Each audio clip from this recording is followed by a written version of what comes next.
Welcome back to another episode of the Bigger Than Me podcast. Here is your host, Aaron P. What is the role of journalists? My personal belief is that they are there to hold power accountable. But many don't feel that legacy media does this anymore, and there are more and more calls to defund the CBC. Are they right? Or is independent media going to help balance the scales? I'm speaking with the publisher of Blacklock's Reporter. We discuss media bias, the CBC, True North Media, government accountability, and the future of news. My guest today is Holly Doan. Holly, thank you so much for coming on. It was an honor to speak with you on the Lean Out podcast with Tara Henley, and I was super excited to sit down with you to dive more deeply into some of these topics. But first, would you mind introducing yourself to people who might not be acquainted with your work? My name is Holly Doan. I am a 42-year career journalist with a background in mainstream media. And in 2012, we launched Blacklock's Reporter, an online news agency on Parliament Hill that covers government affairs. And I am the publisher. And it's great to see you again. Fantastic. Would we be able to start with what is state-funded media from your perspective? Okay, you know that word state-funded media drives some people over the cliff. You know that, right? I did not know that. Well, I heard a debate about this defunding the CBC recently, where one of the people who objected to CBC called them state-funded media. And I think were rightfully corrected that they are, and their mission was, to be publicly funded media. State-funded media suggests that you are a mouthpiece for the state. Now, you're going to talk to lots of people who say that's what CBC has become. But what is the function for publicly funded media? I think it's changed. When R.B. Bennett, a very conservative prime minister, established the CBC in 1935, first as a radio network, the idea was to stitch together this disparate country with all its regions and to give us a voice that was distinctly not the Americans. And for many years, it really did serve that purpose. I would say right through the era of my childhood and up even through the time that I worked there, which was for 5 years in 1998 to 93. I think the CBC has lost its way, and it really needs to have its mandate and have Parliament tell it again what its mandate should be. That is, if it can manage that before it is defunded by any future administration, which is doubtful. How do these government subsidies actually work? Well, there's a palette of subsidies. There's the ones that have been around forever that maybe you've heard of, like the periodical fund, which was always set up to assist magazines, periodicals, like, say, Maclean's magazine has received around $1.5 million from the periodical fund for as long as I can remember. But in 2018, the government introduced an order after a call from the news media publishers of the main legacy press to introduce income supports to publishers. That's what people generally think of when they hear media subsidies, or media bailout is a derogatory term. And what it does is it subsidizes newsrooms per head. So if you have 30 newsroom employees, you are subsidized up to a maximum of $29,000, depending on how much they earn, of course. And so what that has done for many news organizations, it is now the staple, the lifeblood, the mainstream of its funding for many, not all, but I think we're headed in this way, comes from media subsidies. There have been others, of course. There was a fund for local journalism, still exists, which is only fully covers a reporter doing local journalism in smaller local newsrooms. There has also been emergency support to publishers during the pandemic when their advertising, which was already crashing, was decimated. That is now run out. And the publishers themselves have now renewed their call for subsidies to be extended or made permanent. Interesting. And do you think that these subsidies are helpful? Do you think we should review this process? What are your perspectives on them? I think which is something we thought in 2018 when we at Blacklock's decided we would never take the subsidies. I don't think they've been helpful. I'm going to express a controversial view here, but welfare never really makes you retool, rethink, or become better, because you are not working under necessity. And so if you look at the newspapers now compared to what they promised in 2018, there's not much difference in the product. So, for instance, in 2019, the chair of News Media Canada, then a fellow by the name of Bob Cox, went to the Finance Committee, I was there, and promised that this was not a bailout, that this was not permanent, that this was temporary. He said, quote, we have to save ourselves. And so the government of the day accepted that message they got from the lobbyists, that this was temporary until they could sort out the problem. Your paper hasn't changed. It's probably laid off people. It's gotten worse. The business model is exactly the same, only now they are more reliant on subsidies, and they no longer accept that they have to adapt to the new medium. They have instead suggested that subsidies should be permanent, and that Google and Facebook, etc., are to blame, and that they must pay journalists to carry their content. Should we defund the CBC from your perspective? Oh, gosh, I hate this question. I mean, if you'd asked me, say, last week, I might have said, well, wow, that's 10,000 employees. I started at the CBC. I'm CBC trained. They taught me in those days, the basics of how to cover a hotel fire. Without those opportunities, I might never have become a national reporter for CTV. I might never have become a bureau chief. I might never have learned how to do access to information. I relied on all those things that really started with the CBC, but there were other local news outlets doing the same thing. The problem is that they have drifted so far from their mandate that they're not really training people like me anymore. In fact, people like me that focus on government accountability and edgy content are not particularly welcome at the CBC anymore. So while I have pangs of discomfort over, say, the Conservatives' hashtag defund the CBC campaign, I then see the president of CBC, Catherine Tate, come to testify at Commons or Senate committee. And by the way, Blacklock covers CBC annual reports, advertising revenues, staff, bonuses, all that. And I see the president not really accepting that they have to change, that their mandate has to be different, that any of the blame lies with CBC. She blames everybody else. She'll blame misinformation. She'll blame bad political actors. She'll blame Google and Facebook. I think that this argument now is a little tired. Yes, the internet disrupted our business model in a way that has disrupted almost no other business, maybe book publishing. But it's not going to change. We can't really put the genie back in the bottle.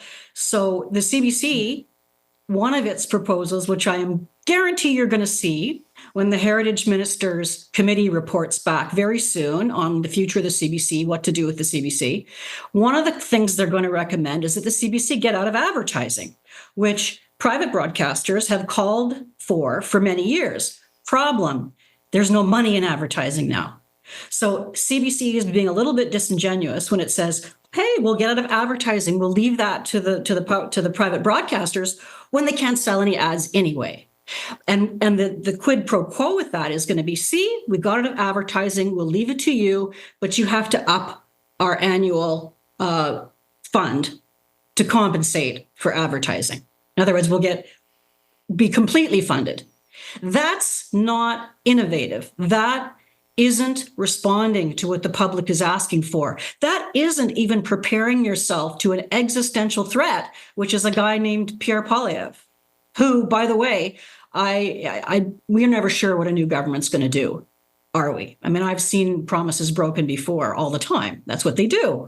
But we are all told now that there is a plan in place for the CBC defunding, and the new government would act within the first 100 days. The severity and the extent of that, we don't know, but I think they've blown it. They blew their good 10 years after they lost hockey, which is why this has happened. They blew the opportunity to do something different.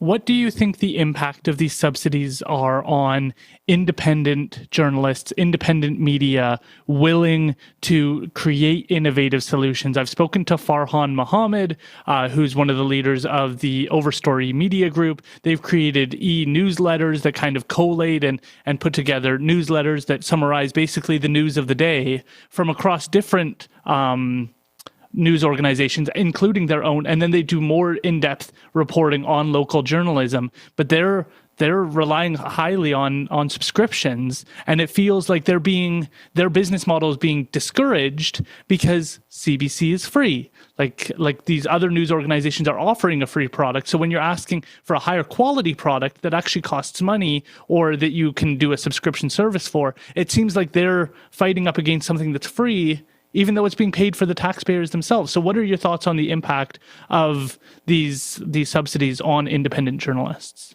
Well, if we're talking about the business model, and it sounds like you are, the organization you cite, I assume when you say they're providing news from other outlets, that these are other free products that they're aggregating or distributing?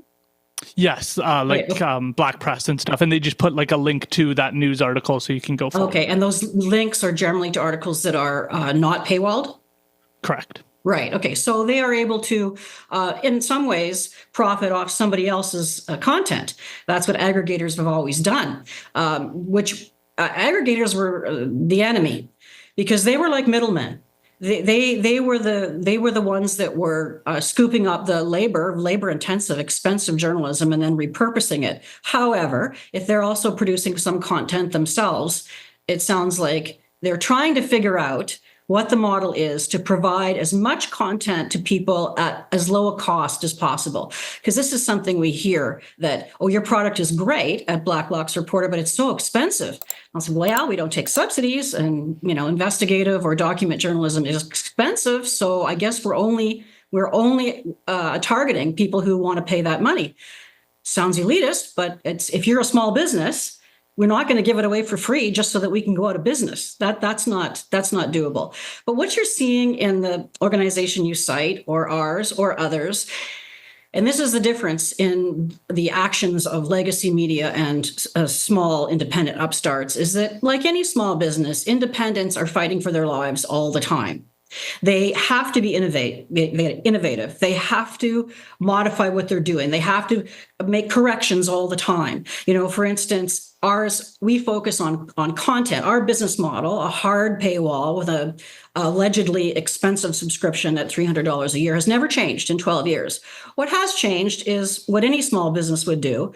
Oh, the stories about this subject aren't as interesting to people who are going to put up money as the stories about these other subjects. Now, it doesn't mean we drop the dogs. It just means that we might cover them in a different way. So Blacklock's focus is it's all about your money. So if we're going to do, for instance, an Indigenous story, we're not going to compete with all of the reconciliation stories that you see on CBC and elsewhere. We're going to talk about the dual Department of Government of Canada Indigenous Services and Crown Indigenous, and how much bureaucracy they've created, and whether they've changed the definition of boil water, of safe drinking water, so that they can meet their targets. That's how Blacklock's would cover the Indigenous story. So right. Why are we doing this? Isn't journalism supposed to be about profound things and just helping to shape society that matter? No. That's the problem with many journalists now, is they somehow see a mission to make a better Canada. I'm not here to make a better Canada. I am just here to tell you things that the government is doing that the government would rather you don't know. And then if that affects your family's pocketbook, that's maybe useful to you. If it affects your organization's members, if you're a union or an industry association and you really need to know about that, then that's valuable to you. But we don't pretend to try to remake Canada in the image of progressives or right wing or anything. That's never going to be possible to do. Unfortunately, a lot of journalists in the last generation or so, as the industry has become more, shall I say, professionalized, that journalists now don't graduate with a hunger to find information. they graduate with an idea of a better Canada.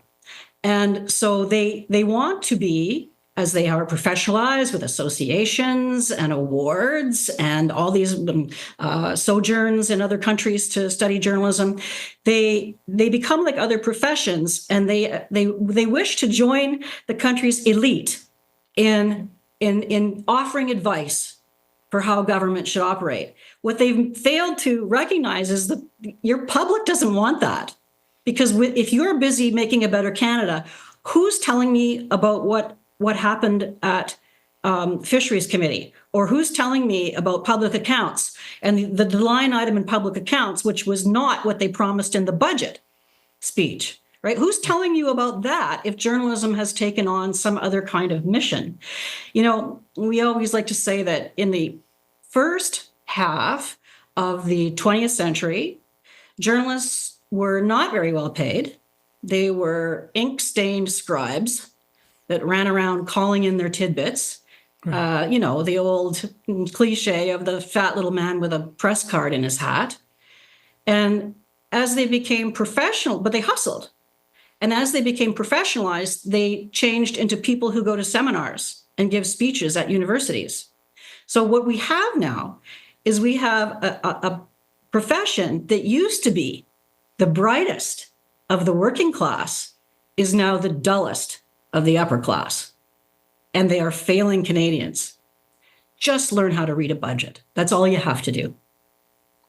This is really interesting. One of my favorite shows is The Newsroom. I watch it almost every year to refresh myself in what makes a good interview, but sort of the important pieces of the philosophy that a journalist should have if you're going to trust them. What do you learn there?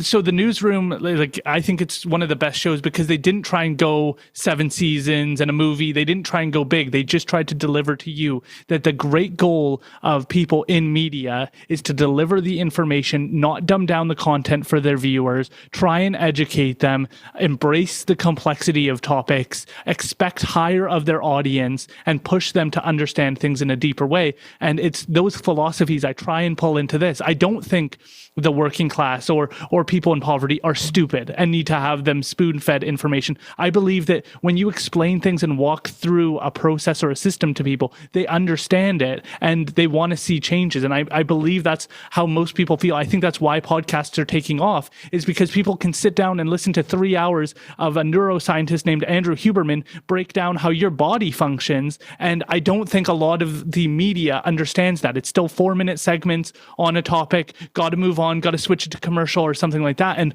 we're ready for a more complex dialogue than that. And I think we underestimate the Canadian populace or people in general at our own detriment. And that's one of the biggest lessons that I love about independent journalists is they kind of embrace their niche or their area and expect higher of their audience to start to follow along their journey with them.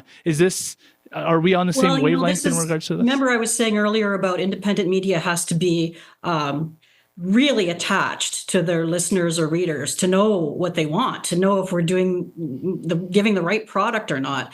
I'll tell you one little fun fact I've noticed about our readers is that the people least likely to pay for a $300 subscription of all the professions, take a guess. Can I guess truckers? Academics. Wow. They get it all free through the university, and they're not opening their wallet with their tenured income to pay for media. And those people, this is generalizing, but it has been 12 years. I notice the subscribers. I notice who's subscribing. I talk to them. The group most likely to subscribe to a $300 product is who? Take a guess. I thought, the first question, I thought it was who's like least likely that you wouldn't expect that does. I would have guessed truckers. That does. Oh, okay. Yeah. So the least likely to subscribe, in other words, they don't, is academics. The most likely to subscribe is small business. Wow. They don't have the highest incomes. They're often overlooked in government policy making. They work 12 hours a day. Who think they have an extra $300 to spend on media? That sounds like a luxury. But what they need is information. That information has value to them. And that's a clue. that's a real clue to rebuilding the business model. So, in terms of extracting government information, I also like to say to people, look, we don't cover what politicians say. We don't go to news conferences or watch Question Period, really. We don't cover what politicians say. We keep an eye on what they're saying. We cover what government does. What government does, if you don't know about it, it's like the dog that didn't bark. That's the dog that can hurt you if you don't know what he did. Yes, of course, then we'll cover what politicians say, but only after we know what government did will we ask them. So, this kind of information that you talk about in podcasts, yeah, I agree with you. But there are a lot of, you must admit there are a lot of podcasts too, which are really just hot takes on today's news cycle. Which is the worst, because the public's already not too happy with the news cycle. And a lot of the podcasters grasp around and say, okay, this happened this week. We're just going to have some hot takes on this. You might make enough subscribers to make a living, and then all the power to you. But I don't really think that's the future of journalism.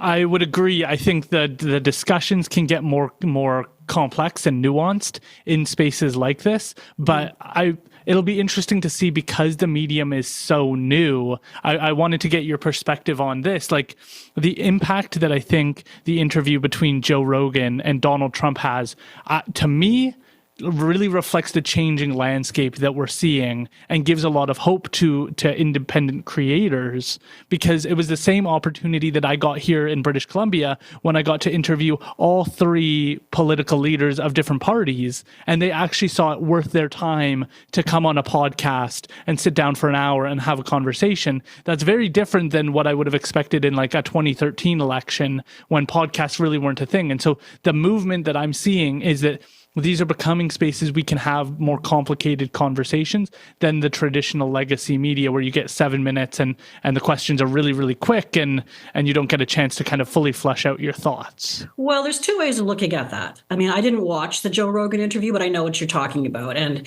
the point is, Donald Trump did that because he could talk for an hour and a half instead of going to do an interview with NBC, and he would say, I know where that's going.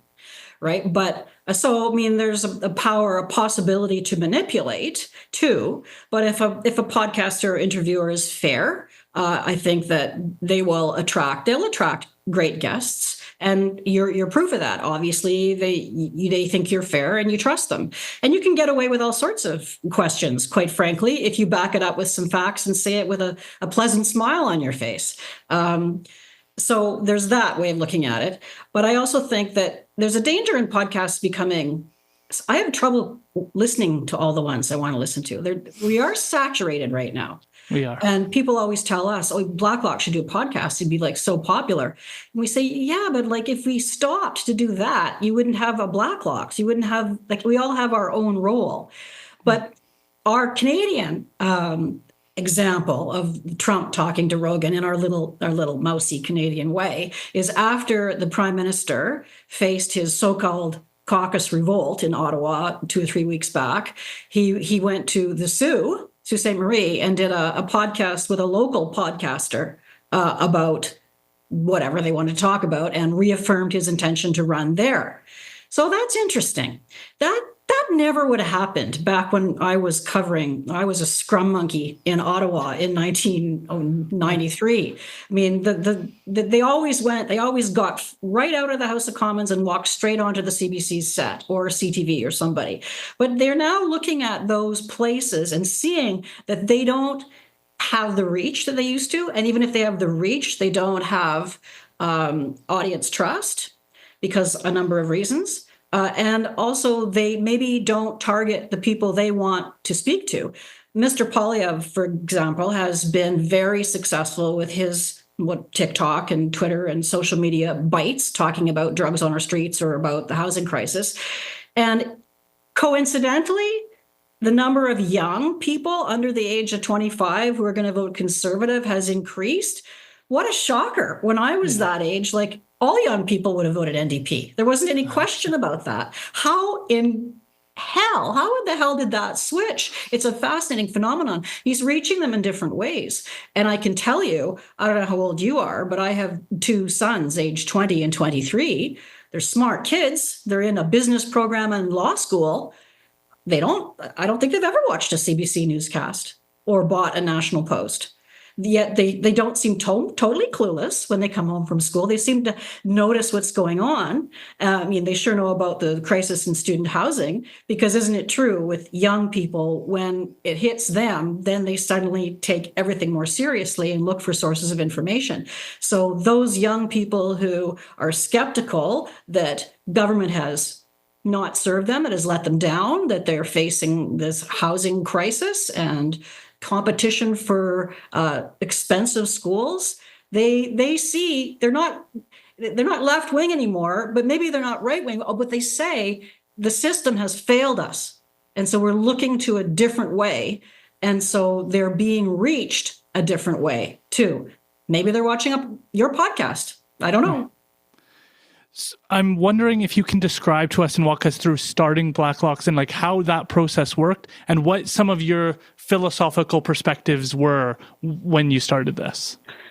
Well, both the editor and I are, as I mentioned, career mainstream journalists. My background, I started off as a local reporter and an anchor at local stations in Brandon, Saskatoon, Edmonton.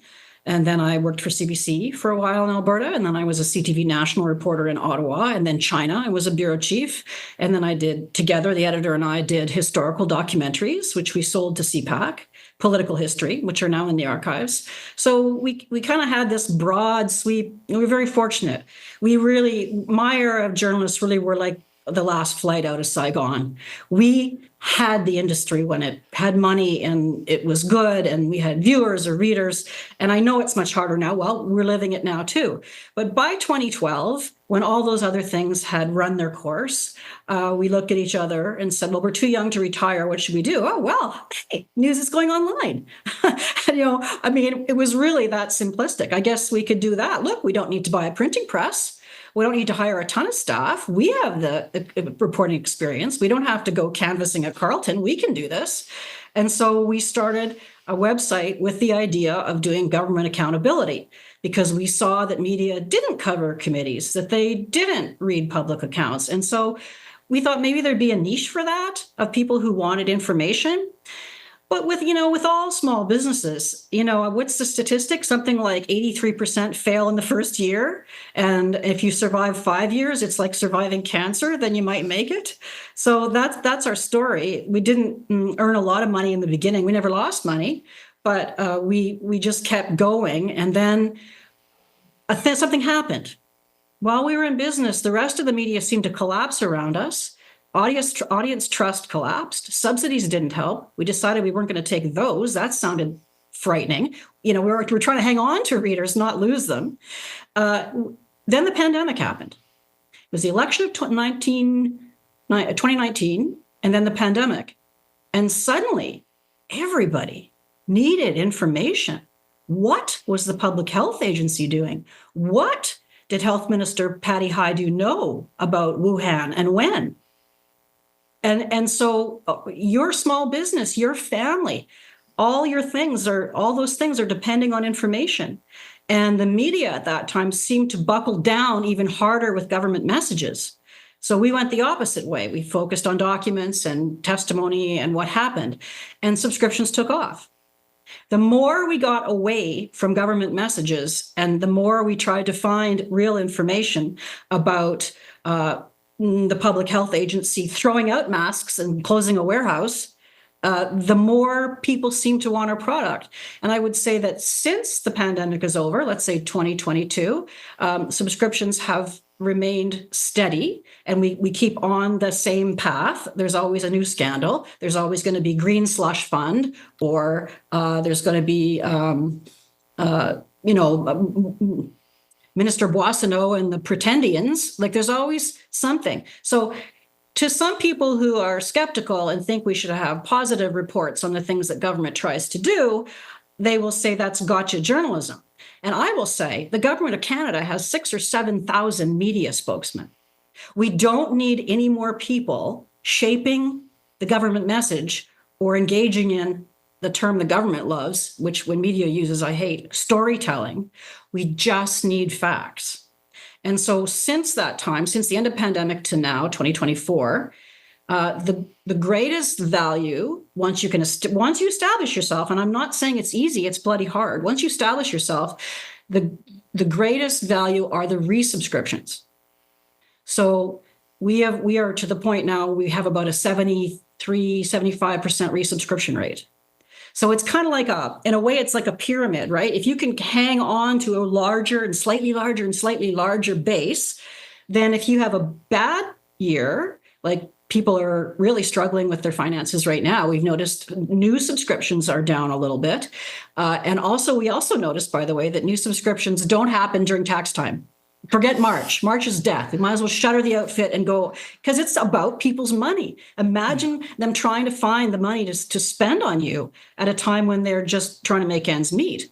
So we can sustain the business now. We don't actually need their subsidies. We would like to expand, but maybe we've had enough trouble coming through this wormhole that has been media since 2012. We're quite happy where we are. And what's wrong with that? Why can't we just have a niche that makes a good living and hold government to account? I have to ask, just because it continues to be on my mind, if you had to have a pie chart on when did the industry change in this regard? Like, it used to be journalists were fighting for the people. They were holding government to account, making sure that they answered the questions. And I know that's maybe like picturesque of like the actual circumstances day to day, but like that's what people think of, is that like journalists were there to act for the people and ask the tough questions, and it was not always a popular job. Politicians weren't always happy with the coverage they were getting, and like that was the reality. Now it feels like so much of what we see is the story being retold to us, reshaped and reiterated and recycled, rather than having individuals like yourself who go, I'm not listening to any of this. Like, of course you're going to tell me that the sky is blue and beautiful. Like, the reality is people have these tough circumstances. And I think that's why people are gravitating towards Pierre, is because they're like, this guy's saying what I'm seeing on the road right now. Like, things are not getting better from what I'm experientially seeing. Except I would caution you, like what 100%. Politicians say is not really what you want to think about. It's what they do. So we don't really cover any of Mr. Poilievre's statement announcements either, any more than we would cover one from the Treasury Board president. Yeah. So you don't really know. But having said that, you don't really know. You don't really know what kind of government you're going to get. He could be the worst. He could be the best. We don't know until we see. Agreed. Because people are human. How's he going to govern? What circumstances are going to face him? So all I can say is that media has to stick to the same guns. So what was your question again? I'm sorry, interrupt. So if you had a pie chart, is media subsidies the main piece of that's contributing to like the journalists moving in this direction? Is it just like political narratives or people wanting to fit in universities, then going into these elite places? Like, what is causing this dramatic shift away from holding politicians accountable and questioning them every chance we get? Part of it is what I was referring to earlier, is that journalism has become professionalized, and journalists want to become part of the ruling elite and help shape society. And they've forgotten what the job is. Now, where do they get that idea? Well, making more money and wearing a nice suit, I guess, is more pleasant than being that ink-stained scribe shuttling around, in dark alleys. But also, I think that this is not popular, and perhaps some of my friends aren't going to like this, but the journalism programs at the universities aren't really helping. They have seminars where they talk about, for instance, political journalism, reimagining political journalism, which was one that was held recently at Carleton. Who needs to reimagine political journalism? What does that mean? Political journalism means holding somebody to account. That's what it's always meant. You don't need to reimagine it. And if you're reimagining it, what the heck are you imagining it is? That you don't have to read public accounts, that you can talk about what's true and what's right? Even in covering climate change. And this is not climate change denial. This is covering, whether the carbon tax has lowered emissions. This is covering how many executives profited in their personal companies in awarding contracts to green tech funds. Like that's what we're supposed to be doing. We don't need to reimagine that. That's as old as Methuselah. That's what people expect. So, my editor always says, who's somewhat more crusty than I am, but humorous. If any of your listeners have heard him on the radio podcasts, he always says if he had to hire another journalist right tomorrow, he'd hire an immigrant with fast food experience and skip the university grads. Another friend who's now retired was known as the king of access to information in Ottawa for many years. He told me once that he was invited to Carleton, our premier program, one afternoon a week, once, not a week, once, to talk about how to do access to information. So, all right. So if you don't want to, now I know that I'm looking at all this through the lens of government, covering government, but you had me on. You didn't choose an environmental beat or climate change beat reporter.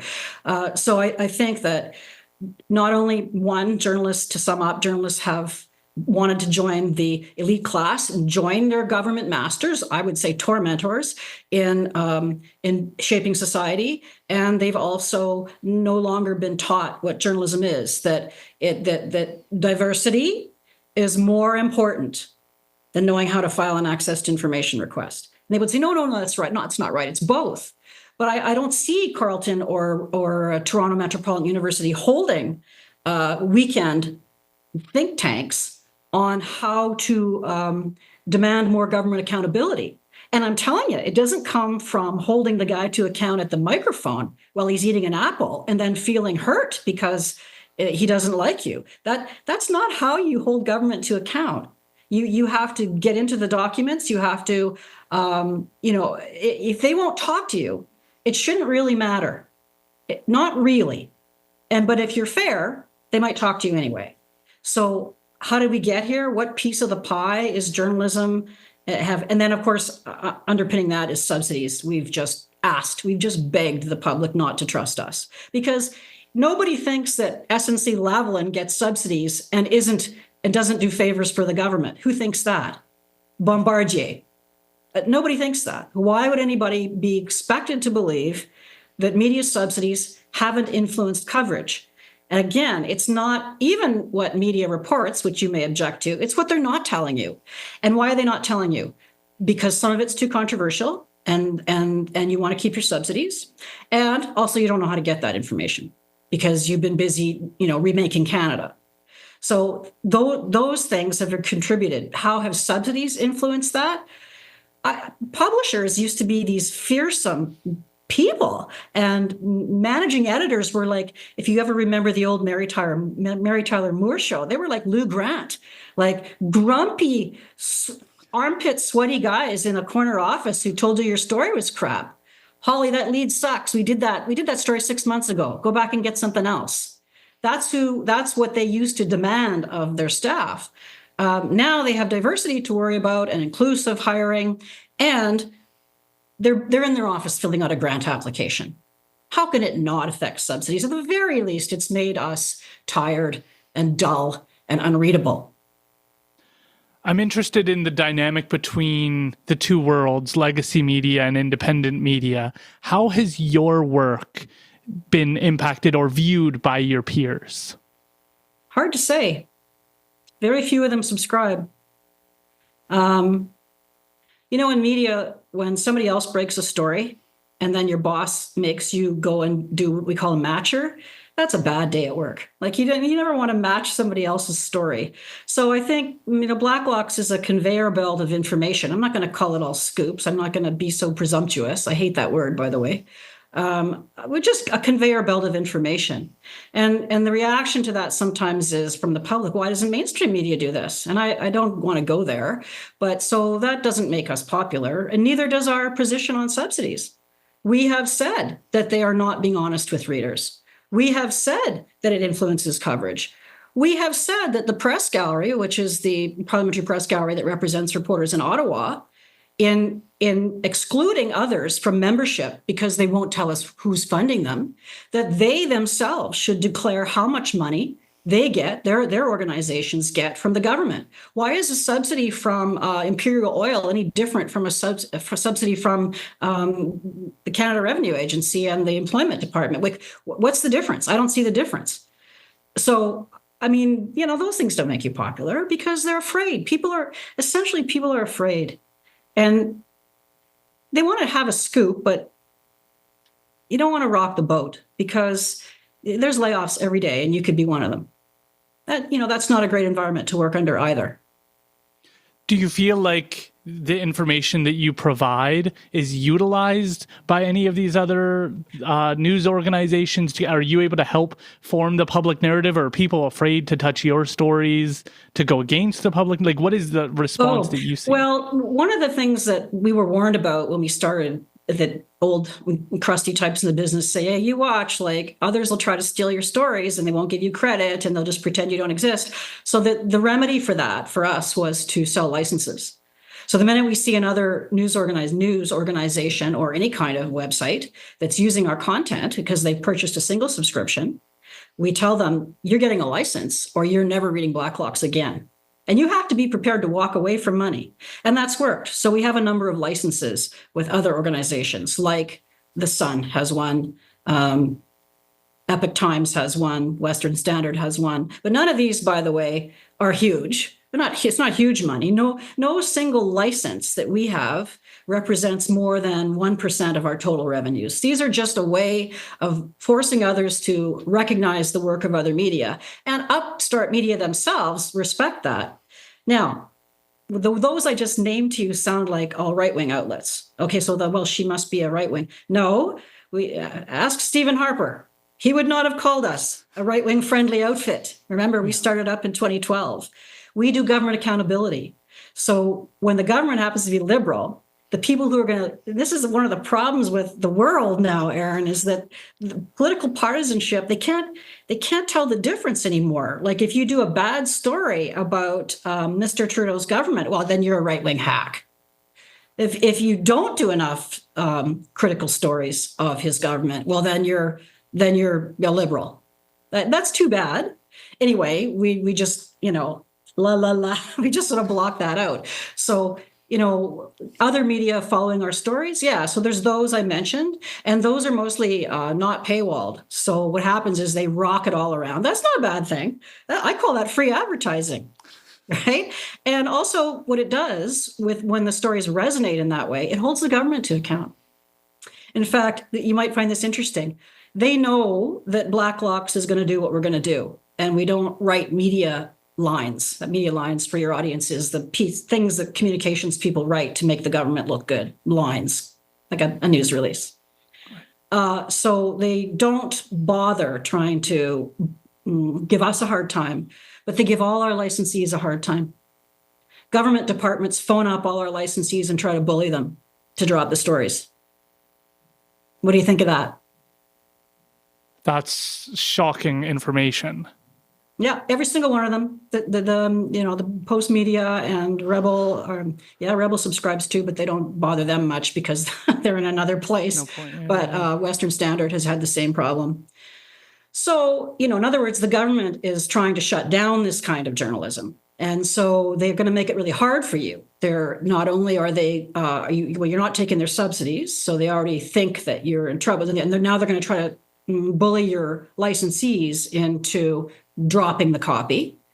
And when they can, they'll steal your copy. So the government, the ministers of heritage who have professed to want to save democracy by saving media, they don't ring very true to me when they give some independent media such a hard time. And I understand that not all new media is how the government wants to be or looks like the legacy media. There's some that are partisan, and there's some whose journalism I'm not too sure about either. But you know what? This is called internet disruption. This is what it looks like, and it's all free speech. And anyway, you're never going to be able to censor them all anyhow.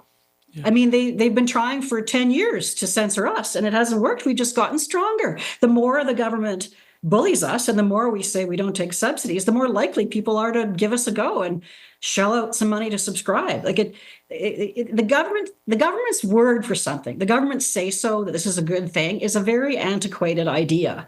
The disrespect for public institutions, and I'm not making any comment on all that, just that it exists. The government testimony that this is a good paper, we should supplement their staff. That doesn't work anymore. People they're likely to think that government subsidies are a bad thing. And it's really, now the government never really has understood media. Not really. Media is kind of like this weird magic voodoo, and they hire communications staff sort of to tell us the world of media and how it works, right? You and I both know it's not that much magic, and it's mostly chaos. But I think the government has a control fetish. At least this administration does, and the bureaucracy.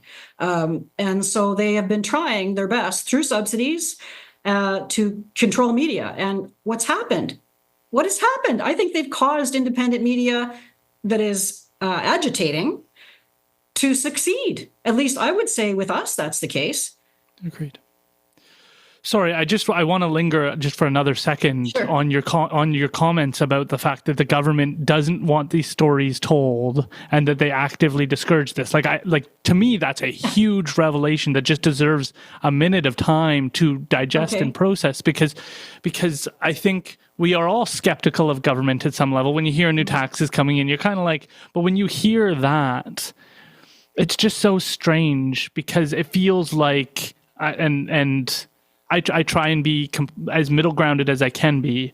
It feels like there's a moral superiority today to the Liberal government or the NDP government. It's almost like automatic that when they say something that people go like, well, they're the good people, they're the good guys. And so when you hear something like that, it's a lot to digest, that there's stories they don't want out there, and that there's not, correct me if I'm wrong, there's not many out there looking for the stories that they don't want told. Right. There's not many anyway. So why would you worry about the ones that are? It's the control fetish. But, this is government communications' job, is to tell government stories in the best light.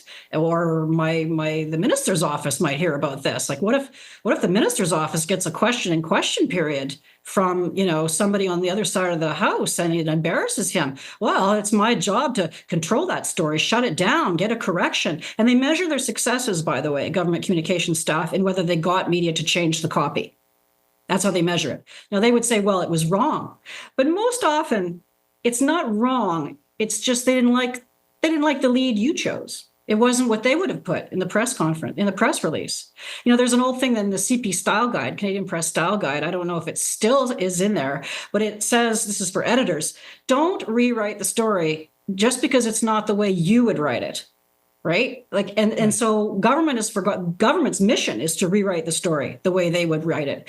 And if you're a small news agency that doesn't have much clout, they might sort of look, it said, well, not many people, and we've seen these internal emails, well, not many people saw it, so who cares? But if they think it's resonating, if the stories are getting out there and they have legs, then they're terrified. They're terrified of what their masters will do, and they must correct or have that kind of copy pulled. In our case, it was even worse. They had to read the copy, so they bought single subscriptions online and then shotgunned the passwords and the content to hundreds and hundreds of readers across the public service without payment or permission. A little bit like if you got Microsoft and Office and you copied it like 20 times and gave it out. That is the way that government chose to try to limit Blacklocks, was to make sure that we didn't get paid by government, that we didn't get any government contracts. Because, by the way, government contracts are a huge part of media funding. So, for instance, the Toronto Star gets $1.7 million for research by a program called Media Copyright Clearance. That's so all the government public servants can read the content. Another smaller organizations, like say indies like the Logic, gets about $250,000. The Hill Times, it's a weekly paper here in Ottawa, gets $800,000 over a multi-year term contract. So these contracts too, yes, of course, public servants should pay, but these contracts traditionally have been used not just because public servants should read, but as a way of controlling media. If we didn't like your content too much, well, maybe you won't get your subscription renewed this year. Are you shocked? That's how Ottawa works? I think I am. I think I'm a little naive. I'm all the way in British Columbia. So when I hear about these things or the rumors that go on in Ottawa, it's always surprising. I should send you some more carrier pigeons over the mountains to let you know what's happening. That would be fantastic. There's an old adage that like great journalists are able to hold power accountable, and then governments don't do bad things because they're afraid to get caught, not really because they're afraid of doing bad things. Is that old adage true? And when you're doing this work, is it somewhat lonely to be the people kind of doing the actual digging that needs to take place? Once you can ignore all of the people who would see you done harm, once you can ignore those, and you get to a certain age, you don't really give a damn. If your kids are happy and you enjoy your work, you don't really care what people say about you anymore. You're not building a career. You're just here because you're doing what you love. But I think that old adage, to myself, even after, say, 35 years, would never have believed the extent to what it's true, that when media does a story that shames or embarrasses them, say you're covering something to do with waste or mediocrity or cronyism or, God forbid, corruption, you would not believe how many corrective measures are taken. And I can't go story by story, but for instance, we did a story a few years back about how the Public Health Agency was working with telecom companies to monitor the movement of cell phones so they could tell whether people who had been vaccinated were traveling or staying home, this sort of thing, which a lot of people thought was kind of shifty. So we did a few stories on it. And then I think the New York Post did a story about Canada's monitoring people, big state. And I can tell you that'll never happen again. We've done little stories about, our first one where we realized this is the case was several years ago. The government had a budget cover, the cover on the book of the budget. It showed a happy family and it was shot in a park or something. It looked really nice and glossy. So we filed access to information to find out how they produced and what they spent on that budget cover. Turns out they spent over $250,000 on the budget cover, and it had been produced like a movie. They had hired ad agencies and actors. They hired actors to pose in the budget cover. And we've filed access every single year since 2017. They never did that again.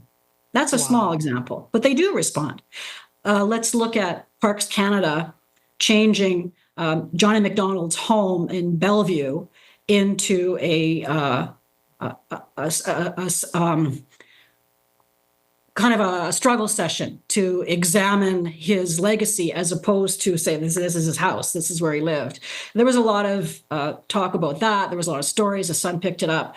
I don't think you're going to see many Johnny McDonald rewrites from here on in. I think that's kind of past. The Human Rights Commission drafted a report on how Christmas was racist because it had colonial origins. And that story ricocheted around. And to this day, they won't even tell us who wrote that report, just that it was signed off on by 30, 40 people. And in fact, you may find this amusing. In filing an access to information to find the name of the person who wrote the report, the exemption that the Human Rights Commission used to say why they didn't have to release it was safety, personal safety. They were afraid of the public response if they knew the name of the person who dissed Christmas. Well, it seems kind of goofy, I know. But what you asked me, like, how do they respond? Government correction in government, you don't see. They're not going to write a press release saying Christmas is great, everybody celebrate, all denominations, great. These changes are incremental, and there's so much waste and mediocrity in government and cronyism that one little bite at a time. But the thing I always say is, like, we love our work and we don't care if they don't love it. But imagine if you had 10 Blacklocks in Ottawa. We'd have the best damn government in the G7. Like, government wouldn't move without making sure that they had not repeated any lessons learned from the past, because there's no consequences in government when they get it wrong. Whether they throw out all the masks in the warehouse, they have a program called Lessons Learned, where they do an internal audit and decide you didn't do that right, you didn't do this right, and they call it Lessons Learned, but no one's fired. Somebody might be transferred, but there's never really any accountability. Accountability happens when it makes its way into media. And there's very little of that kind of media now. Most of the media is about explainers on government programs, or, there might be somebody reporting about it. Let's say recently we've had the housing program. This is the Liberals' Housing Accelerator Fund versus the removal of GST, which is what the opposition wants to do. So media will try to examine that a little bit. But this is reporting only on programs that are still underway or not realized yet. There are lots of programs that happened that rarely we ever hear what happened with that program. Now, this more recent one, the reason why Parliament is at a stalemate right now is because the opposition is demanding the government release documents in connection with the Sustainable Economic Development Canada, which was a group set up to fund green programs. And there were something like 18 conflicts of interest that the ethics commissioner found. In other words, they were funneling money to their own companies. They were handing out government money without much oversight. So that's when you're watching in real time. But because in that case, we did stories on that before the opposition took it up. But now that the opposition has taken it up, people think it's a conservative issue. Right? We're so down that partisan rabbit hole, we can't even tell anymore what's partisan and what's not. You're willing to look the other way on corruption, let's call it what it is, in order to say I'm a liberal or those conservatives are bad. And the same thing will happen when the conservatives are elected. Maybe. So I think that media can and should hold government to account. Doesn't mean it's easy. But if I could say the thing that I would admire most in any journalist, you asked me about that earlier, would have to be, of course, research and writing, and that's great. It would be fearlessness. Because it's hard, because they will bully you. And mainstream media are frightened and on the edge of bankruptcy, some of them, and they don't have the capacity to help, nor do they even want you around. So I think you have to really, any independent journalists, not only are they struggling financially, but they have to stare down all that crap. And boo-hoo, I'm not doing boo-hoo journalists because I don't like that. I don't like the boo-hoo thing. But I'm just telling you that's the reality. So I admire people who are able to barrel through it without letting it beat them. May I ask, why did you name your publication after Tom Blacklock? Thomas Hyland Blacklock was one of the first presidents of the Canadian Parliamentary Press Gallery. His picture was up on the wall with all the other guys with high collars, high wing collars, and we had always seen that photo and wondered about that guy. And it turns out we used to do political history documentaries. And when we were buried in library and archives, looking at documents, we saw some reference to letters between Thomas Hyland Blacklock, the president of the press gallery, and he had worked for Montreal Gazette, Winnipeg Free Press, one of the Toronto papers. He had one of these been all around guys. He was a First World War correspondent. And there were letters between him and Borden, who was prime minister during the First World War, and very vigorous letters between Thomas Blacklock and Arthur Meehan, arguing about conscription and this sort of thing. And we thought, okay, here's a guy who was doing old-timey journalism. He was doing journalism the way we imagine in the movies when we're watching Spotlight. We imagine how journalists should be, pushing back against authority. That was the Catholic Church. This is government. And so our mind being in Canada's history at that moment in our lives, we thought we'd call it Blacklock's Reporter. Also, he had no heirs, so we weren't stealing anybody's name. We researched that too, because you don't want to discredit him. Anyway, he's buried in Campbellford, Ontario, I think, which is down south. He was a real guy. And he had a famous quote in one of the letters when he was talking to somebody, where he said, "Well, that ain't the way I heard it." And so we thought, okay, yeah, this is it. This is us. So there's that news conference and that story about the Green Fund. But that's not how we heard it. That's not what we saw when we did government. So that's kind of our slogan. I love that. A few quick questions for you, just because I'm learning so much from your understanding of the media landscape. Mm-hmm. Is True North Media a legitimate news outlet? First, let me say that I believe passionately in free speech. And I think, like, we shouldn't try to censor. Just have it. Just let them out there. I mean, if they do something that hurts people, or we have libel and defamation laws, and those have worked for generations. I'm old-timey, so I kind of think that a journalist is somebody. I do believe, by the way, that journalism is an apprenticeship system, that it is not something you learn at an elite university. I think that you have to spend years covering school board and town council in Red Deer, and a car wreck on the highway near Trois-Rivières, and or be on the fish beat if you're at CBC Halifax. I mean, to me, that's how journalism started, and that's how I came up. You didn't get a crack at Ottawa, the hardest beat in the country. For me, it was 11 years in doing all those other stuff before I came to Ottawa. Now, I know that those jobs don't exist anymore. This is a problem, but we hope independent media will, we are going through this transition time, and we hope independent media eventually can, there are local outlets now that are trying to cover Calgary or, Metro Vancouver, right? They're trying. So I hope that will rebuild itself. But the others, that people who come into journalism, having never been a journalist, I think they have every right to be there.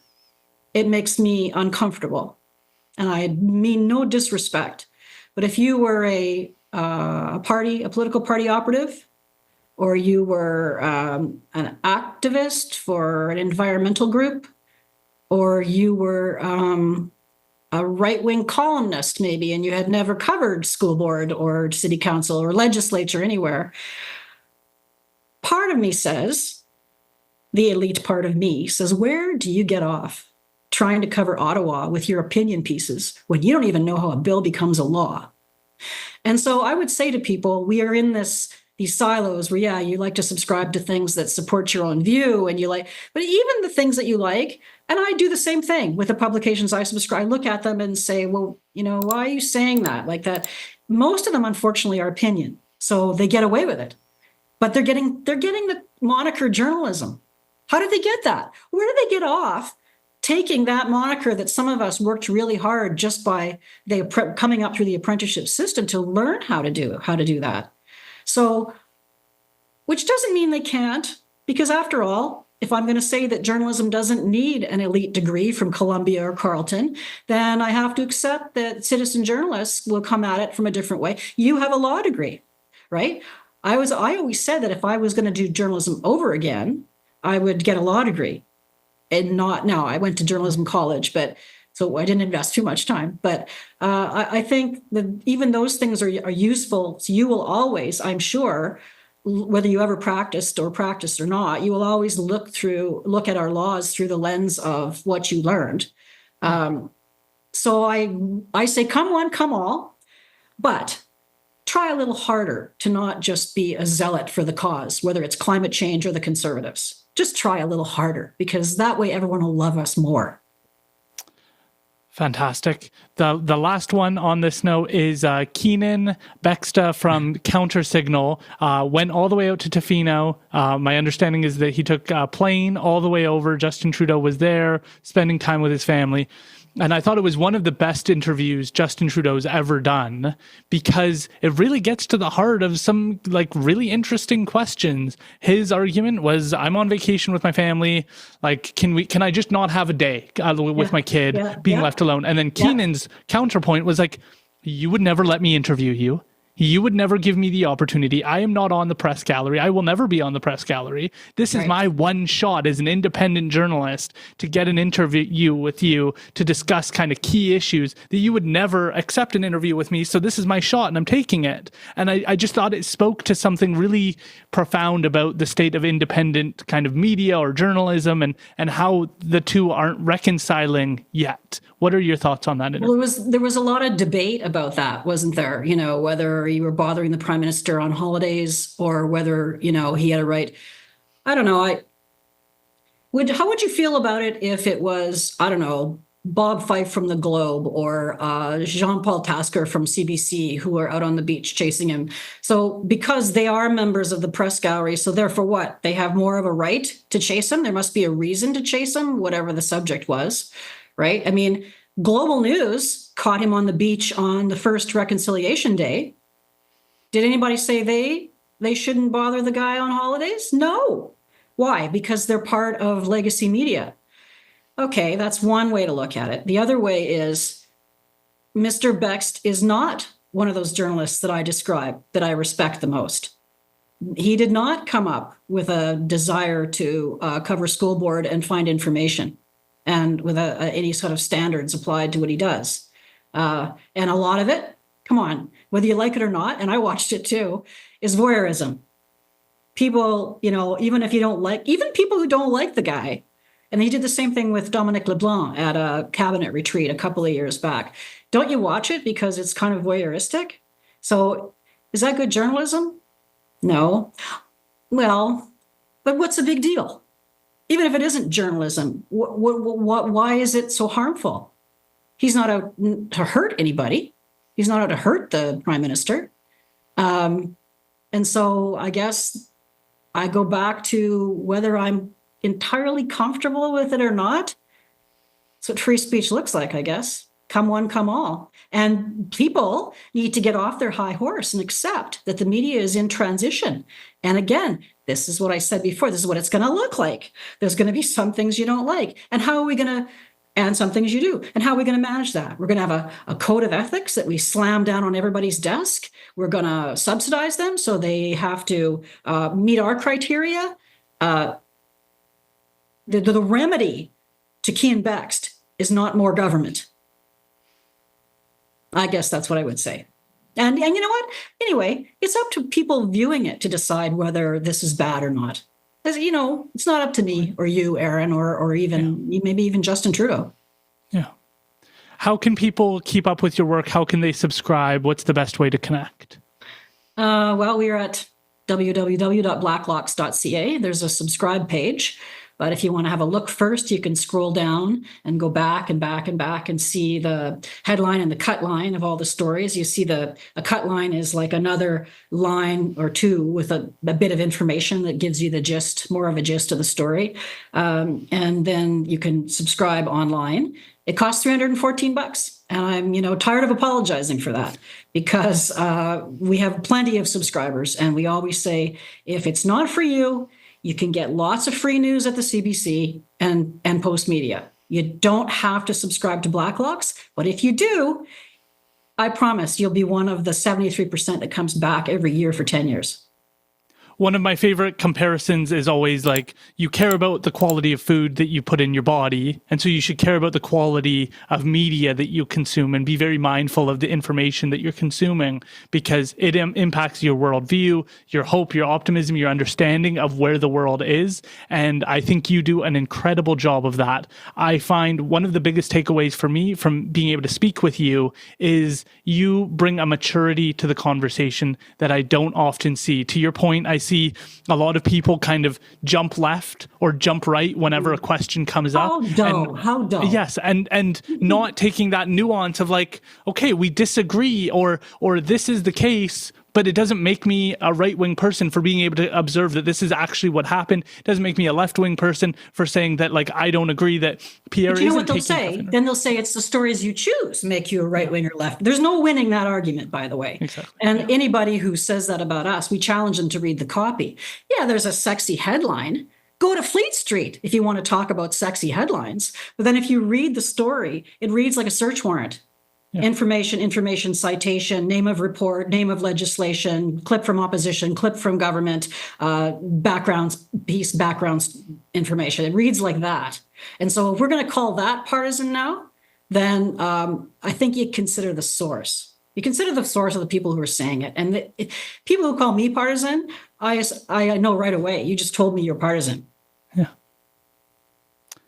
Yeah, you are an incredibly rare individual, and I really appreciate the work you're doing. I hope we can continue to have more discussions, because I'm constantly asking guests about like, are we becoming a less mature society? Because we hear something and then we just react. We don't want to do a reading of 5 different articles and kind of see different perspectives. We just kind of want it spoon-fed to us. But I think people like yourself give us the space to have a more mature conversation, and I really appreciate you for that. The reality is that it's going to be a multiple sources, I guess, to get a very clear picture. We don't have Eaton's department store anymore to buy both our pantyhose and our mixing bowls. And we're just not going to have legacy press to tell us everything either. And so, I congratulate you on your podcast and trying to contribute your little piece. That's all we're doing, is we're just trying to contribute our little piece and trying to be fair. And just because you're not a member of the press gallery, doesn't mean that you don't have a brain or you don't have experience and you can't contribute. Like that. That's what democracy is. We all just try to contribute. I couldn't agree more. Thank you so much, Holly, for doing this. I find your work absolutely admirable. Thanks for your work.